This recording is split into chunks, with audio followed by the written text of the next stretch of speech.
Mesdames, Messieurs, bonsoir. C'est un plaisir de vous retrouver sur ce nouveau numéro de votre émission Droit et Devoir. Droit et Devoir aujourd'hui s'intéresse au régime de sécurité sociale applicable au Bénin. Régime de sécurité sociale qui est un ensemble de droits et obligations réciproques des employés, de leurs ayant droit, des employeurs et d'une caisse de sécurité sociale. Alors aujourd'hui, nous aborderons spécifiquement la question des allocations familiales. C'est quoi une allocation familiale? Qui peut en bénéficier et dans quelles conditions? Voilà les questions que nous aurons à poser sur ce plateau. Et pour répondre à ces questions, nous avons avec nous Monsieur Lucas Akpotrossou. Il est doctorant en droit. Monsieur Lucas Akpotrossou, bonsoir. Bonsoir, madame le journaliste. Merci d'avoir accepté notre invitation. C'est moi qui vous remercie. Alors, vous avez déjà nous donné la définition des allocations familiales. C'est quoi une allocation familiale? Alors, il faut dire qu'une allocation familiale, ce sont des ressources en nature ou en numéraire que la caisse décide de mettre à la disposition des assurés sociaux afin que ceux-ci puissent atténuer les risques auxquels ils sont exposés, risques professionnels ou risques non professionnels. Et lorsqu'on est dans le domaine des allocations familiales, ce sont les risques liés beaucoup plus à la maternité et à la famille. Lorsque l'assurée sociale femme est en état de grossesse, elle a besoin d'un certain suivi, ou plutôt c'est le conjoint qui est dans une telle situation. Il y a un certain nombre de suivis liés à la famille, donc à la maternité, ainsi que les enfants qui seront issus de leur union. Comment ces différentes dépenses-là, l'assuré social ne ressente pas trop sur sa paye mensuelle. Voilà l'esprit général dans lequel s'inscrit la définition d'allocation familiale. Vous avez parlé tout à l'heure de la femme enceinte. Oui, la femme en état de grossesse. Est-ce que les allocations familiales sont destinées aux salariés? Excusez-moi. Alors, les allocations familiales, il faut faire un petit recul pour dire que si on a pensé à cette institution, c'est parce qu'on estime que qui que vous soyez travailleur au sein d'une entreprise ou travailleur indépendant, vous êtes exposé à un certain nombre d'aléas.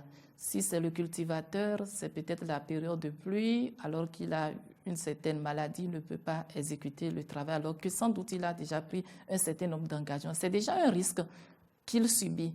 Alors s'il doit rester dans une certaine inactivité, il est certain que les besoins naturels qu'éprouve l'homme, ces besoins-là n'attendent pas. Et donc, pour ne pas laisser ces personnes-là tomber dans le dénuement total, raison pour laquelle on a institué. Dans notre législation ici, la loi qui en traite a prévu un régime tant pour les travailleurs, donc ceux qui mettent leur activité au service d'un employeur, personne morale ou personne physique, tout comme les personnes qui exercent une activité de façon indépendante. Mais jusqu'à ce jour, le régime qui est beaucoup plus opérationnel, c'est celui réservé aux travailleurs, c'est-à-dire ceux qui mettent leur activité économique, leur savoir-faire à la disposition d'une société ou d'un individu particulier, une personne physique.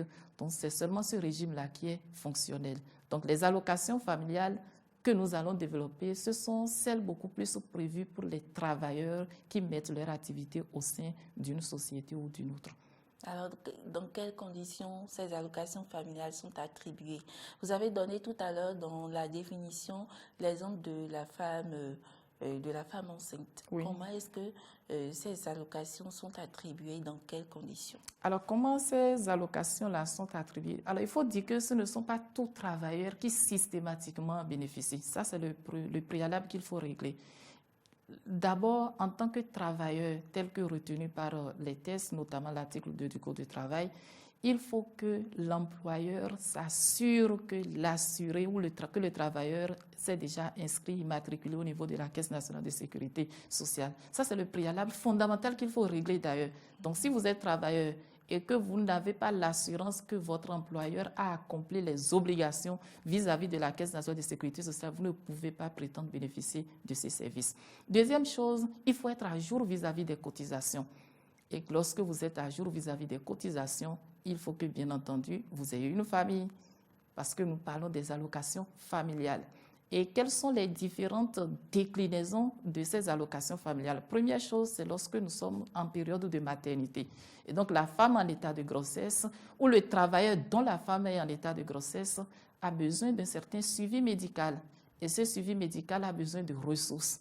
Et donc, les ressources seront fournies par la caisse. Et quand je dis que ces ressources seront fournies par la caisse, cela ne veut pas dire que c'est un tiers individu qui met les dites ressources au niveau de la caisse. C'est déjà l'assuré social qui, au regard des cotisations qu'il fait de façon mensuelle, bien entendu avec le concours de l'employeur, qui met ces ressources-là à la disposition de la caisse. Et lorsque ces risques-là sont réalisés, on procède à leurs bénéfices, on les affecte en quelque sorte à ces assurés sociaux-là. Donc, première chose, il faut avoir cotisé. Deuxième chose, il faut avoir nécessairement fait l'immatriculation. Et il faut que la femme soit en état de grossesse. Ça, c'est la première dimension. Ou carrément, nous avons déjà une famille. L'assuré social a déjà une famille. Et l'enfant qui en est déjà issu, les enfants-là n'ont pas encore atteint l'âge de 21 ans. Donc, pour tous les enfants dont l'âge est en deçà de quoi? Est en deçà de 21 ans. Ces enfants-là peuvent prétendre en bénéficier. De 0 à 21 ans. De 0 à 21 ans. 21 ans, c'est l'âge limite. C'est l'âge limite qui est prévu. Même si on dispose des éléments pour pouvoir critiquer, parce qu'à 21 ans, ce n'est pas évident que dans notre société ici, un enfant ait déjà la possibilité de pouvoir lui-même se prendre en charge. N'en déplaise, c'est ce que la loi a prévu. Que peut la loi dans ce cas? C'est ce que la loi a prévu. Parce que 21 ans, c'est déjà l'âge adulte. Vous n'êtes plus censé être sous la responsabilité de vos parents. Oui, de façon théorique. De façon théorique. Dans les tests, déjà à partir de 18 ans, on considère que vous avez déjà la faculté de discernement requise et en conséquence, vous pouvez vous prendre en charge. Mais dans la réalité, on en est très loin. Et donc, la loi, notamment dans le domaine de sécurité sociale, a fait un effort. On aurait pu penser que la loi relative au code de sécurité sociale pourrait dire qu'à partir de 18 ans également, que cet enfant-là ne peut plus être pris en charge. Mais on est allé jusqu'à 21 ans, même si l'âge de 21 ans ne corrige pas tout à fait tout ce que je souligne. Parce qu'il y a des enfants qui, même au-delà de 30 ans, continuent toujours d'être des enfants et donc dépendent des parents. Mais on retient ce qui est prévu par la loi, à savoir, au-delà de 21 ans, vous ne pouvez pas en bénéficier. Et même si vous n'avez pas encore 21 ans et que vous n'êtes pas dans une activité, ou carrément, je dirais plutôt que vous êtes déjà dans une activité rémunératrice. Donc, c'est un enfant qui a moins de 21 ans et qui travaille en tant qu'apprenti et bénéficie d'un salaire, d'une rémunération qui au moins atteint la moitié de ce qui est fixé comme salaire minimum interprofessionnel garanti. Cet enfant-là, quoique n'ayant pas encore 21 ans, ne peut plus bénéficier des allocations familiales. Et donc, les étudiants aussi, lorsque ces étudiants-là bénéficient d'une bourse entière, ces étudiants, même si ces étudiants-là ont en deçà de 21 ans, eux aussi ne peuvent en bénéficier. Donc, on retient de façon générale que pour en bénéficier en tant qu'enfant, il faut que vous ayez moins de 21 ans et que de l'autre côté, vous n'ayez pas encore une activité génératrice de revenus. Et ce n'est qu'à partir de ce moment-là que vous êtes éligible en ce qui concerne ce régime particulièrement. Parce que ces allocations permettent de prendre en charge en réalité les enfants. Et ici, ces enfants peuvent déjà ils sont déjà indépendants, c'est pas la peine. Oui, voilà. Donc, si mais comment est-ce qu'on peut prouver? La preuve, il y a le principe de la présomption de bonne foi. Et donc, on se base sur les déclarations faites par les parents qui ont inscrit le nom des enfants dans le livret familial. Et donc, si à l'arrivée, on estime que ce sont des déclarations fausses, la caisse va prendre les mesures qu'il faut. Maintenant, à qui va apporter la preuve? Qui doit demander la preuve? C'est pourquoi j'ai dit tout à l'heure que c'est une présomption. Dès lors que vous faites de pareilles déclarations à la caisse estime que ce sont des déclarations de bonne foi. Et lorsque celle-ci aura constaté que les déclarations que vous avez faites ne s'inscrivent pas dans les règles de l'art telles que c'est prévu là, vous pouvez ne plus bénéficier des différents régimes. Et la Caisse dispose des moyens pour engager des ressources, des actions judiciaires à votre encontre. Et donc, il faut que l'on puisse savoir que la bonne foi dont vous êtes présumé, vous n'en avez pas fait un bon usage et ce n'est qu'à partir de ce moment-là que vous pouvez risquer de poursuites judiciaires. Sinon, à l'origine, on considère que toutes les déclarations que vous faites, ce sont des déclarations empreintes d'une certaine vertu. Et si par exemple j'ai un enfant qui ne vit pas avec moi, qui est avec un parent à moi, je ne suis pas responsable de cet enfant, c'est-à-dire je ne prends pas en charge les besoins de cet enfant-là, Oui. alors que je cotise. Alors, tel que je l'ai dit tout à l'heure, les allocations familiales, notamment en ce qui concerne les enfants en charge, sont destinées effectivement à ces enfants en charge. Et donc, à qui ces ressources-là doivent aller pour qu'effectivement les enfants puissent en bénéficier. Et à ce niveau, la loi fait une distinction entre l'allocataire et l'attributaire. Il y a la personne entre les mains de laquelle on verse les ressources et la personne qui en bénéficie effectivement. Si c'est vous peut-être qui avez cotisé et qu'on constate que c'est un tiers individu qui s'occupe de quoi? Qui s'occupe de l'entretien de l'enfant, la caisse peut prendre des mesures consistant à verser les ressources effectivement entre les mains de la personne qui s'occupe de l'enfant. Donc ce n'est pas parce que c'est vous qui avez cotisé au niveau de la caisse que systématiquement vous allez attendre bénéficier des prestations, puisqu'on vise beaucoup plus les enfants en charge. Et donc, quelles sont les mesures qui doivent être mises en place pour que les enfants en charge, effectivement, puissent en bénéficier? Parce que ce n'est pas rare de constater que dans notre société ici, c'est peut-être l'homme qui cotise, la femme n'étant plus dans une union régulière, c'est elle qui est en charge des enfants. Et on constate qu'à la fin de chaque mois ou chaque trimestre, c'est le mari qui va prendre l'argent. Et dès qu'il prend ses ressources, c'est peut-être dans les lieux de beuverie, de débit de boisson qu'il dépense ça. Lorsque la caisse aura une telle information, ou carrément par l'initiative même de la femme qui a la garde de l'enfant, elle peut se rapprocher de l'organisme de sécurité sociale et exiger que désormais ces ressources-là lui soient directement versées, afin que l'enfant dont elle assure l'entretien puisse effectivement en bénéficier.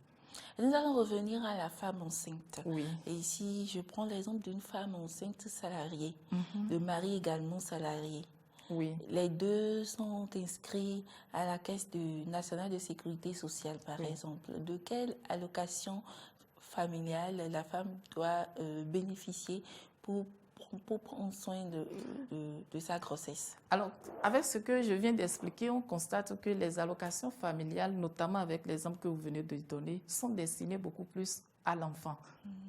Et donc, qu'importe la personne qui a cotisé, étant donné que le nom des enfants se retrouve dans le livret familial de chacun des parents, c'est au regard de cela que la caisse va déterminer les ressources qui seront mises à la disposition de l'enfant. Ce n'est que ça.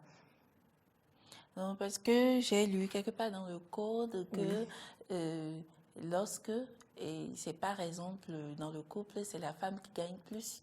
Oui. Ce sont les allocations, les cotisations de la femme qui sont prises en compte. Prise en compte. Alors, il faut apporter la nuance. Effectivement, la loi a évoqué le principe de non-cumul.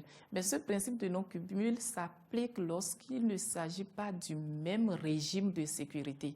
À supposer que l'un cotise au niveau du régime de sécurité sociale et l'autre cotise au niveau d'un régime des collectivités publiques. Alors, si chacun de ces régimes-là a prévu des allocations familiales, la loi interdit que l'enfant puisse en bénéficier doublement. Et donc, on va voir entre ce qui est cotisé au niveau de la collectivité publique et ce qui est cotisé au niveau du régime de sécurité sociale, lesquelles de ces ressources paraissent plus avantageuses pour l'enfant. Si ce dont doit bénéficier l'enfant au niveau du régime de sécurité sociale est plus important que ce dont il doit bénéficier, si on prenait en compte la collectivité public, ce n'est que cette dimension-là qui sera prise en compte. Et donc, c'est la nuance fondamentale apportée par la loi.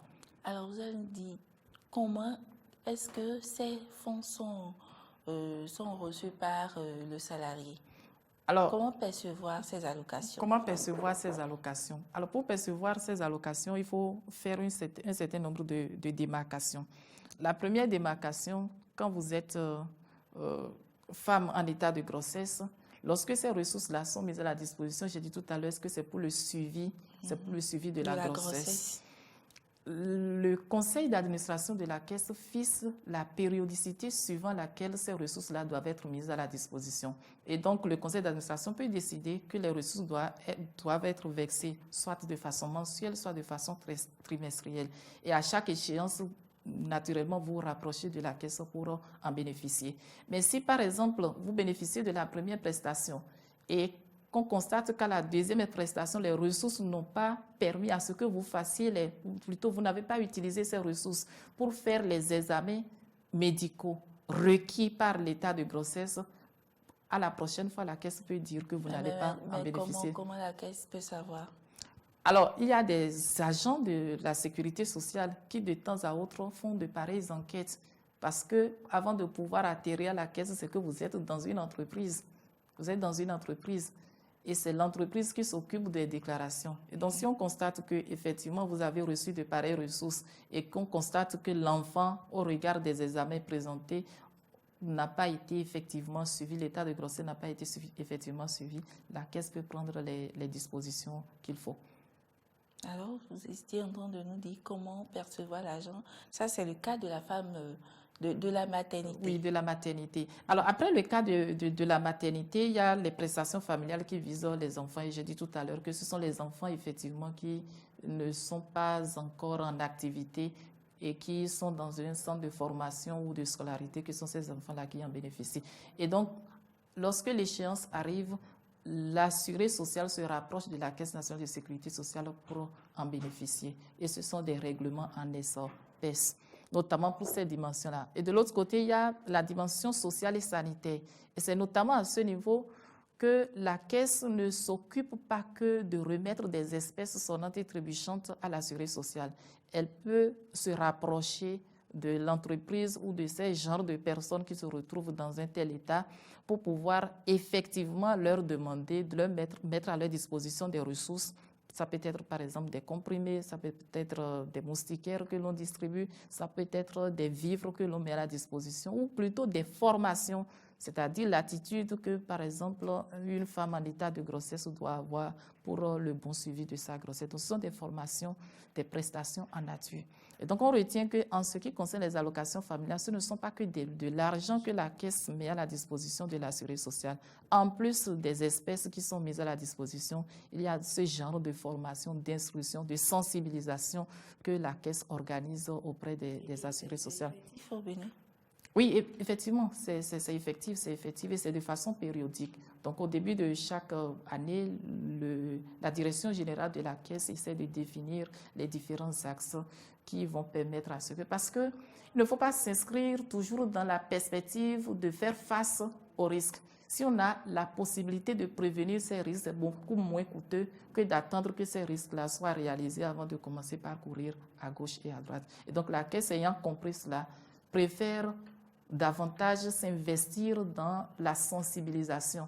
Et si la sensibilisation peut déjà porter, ça va permettre à la Caisse de limiter autant que faire se peut la réalisation des risques sociaux.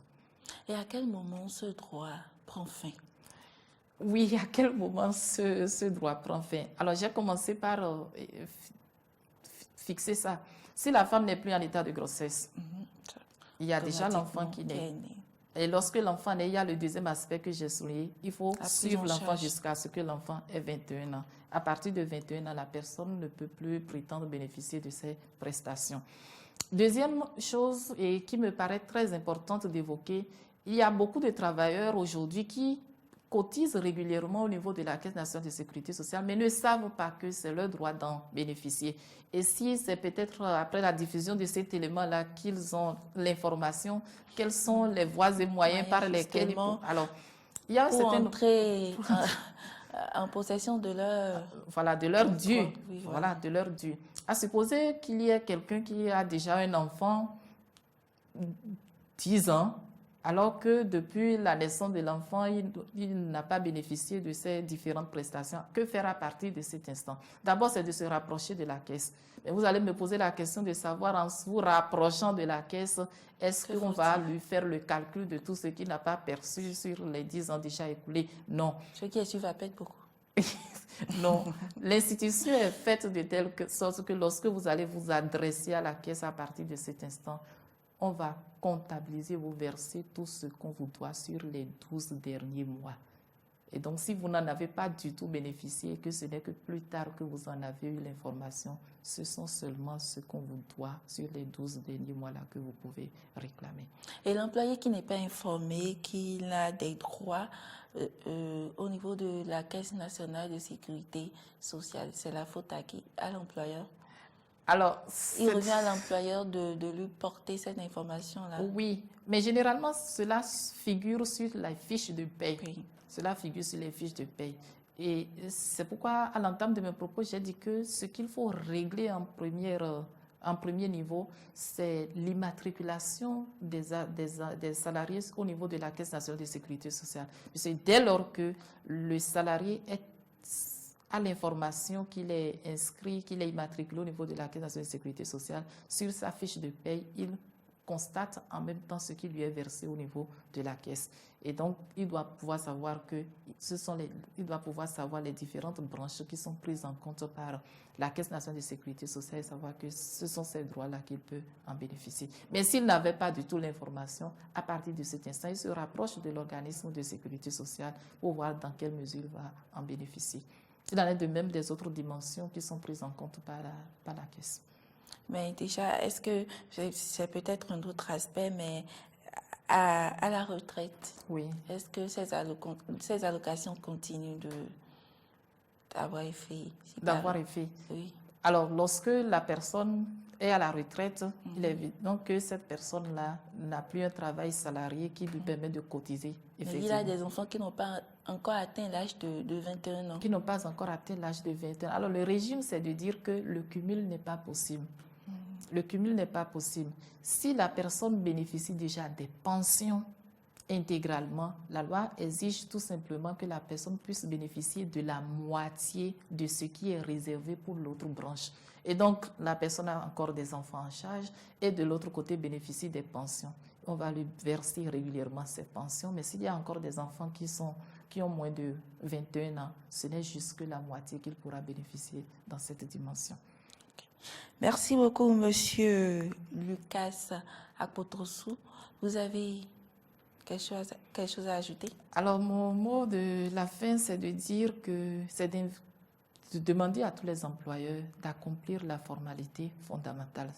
Parce que lorsque le salarié vient et constate qu'il est exposé ou qu'il se dit peut-être que les ressources qu'on lui verse à la fin de chaque mois ne lui permettent pas de faire face à un certain nombre de besoins, ce n'est pas évident que son rendement professionnel soit à la hauteur de ce qui est attendu de l'employeur. Et donc, verser les cotisations, se faire immatriculer et verser les cotisations régulièrement. Il peut y arriver que l'employeur ne verse pas ces cotisations-là. Oui, et c'est ce que font d'ailleurs la plupart des employeurs, parce qu'on estime que conclure peut-être un accord avec le salarié et lui verser un certain nombre de montants sans aller vers la caisse, c'est beaucoup plus profitable. Or, c'est tout à fait le contraire. Si ce que perçoit l'assuré sur le salarié, cela ne lui permet pas de faire face, ou carrément il se dit, en faisant une telle activité, je n'ai aucun avenir après le travail, ce n'est pas évident qu'il puisse donner le meilleur de lui-même. À la fin, peut-être, si c'est à 18h qu'il doit sortir, il se dit, mais si je peux déjà sortir à 16h et aller faire d'autres activités, cela me permettra de mieux arrondir le mois. Or, s'il sait que quotidiennement ou à la fin de chaque mois, vous lui versez ses cotisations au niveau de la caisse, il sera beaucoup plus serein, beaucoup plus stable, dégagé psychologiquement et donner un rendement beaucoup plus profitable. Et est-ce que l'employé lui-même a la possibilité de se rendre périodiquement au niveau de la Caisse nationale de sécurité sociale pour vérifier si effectivement... Oui, c'est son droit de le faire, c'est son droit de le faire.